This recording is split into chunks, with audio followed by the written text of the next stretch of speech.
Hello, my name is Henjo. I'm from Germany and I travel with my wife Maria around the world with the bicycles. And we've been here in Oman since 4 weeks right now. We've been to Salalah. It was a nice place, but it was too dry.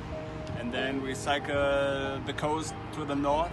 It was very nice. We've seen some dolphins and some turtles like this at the beaches.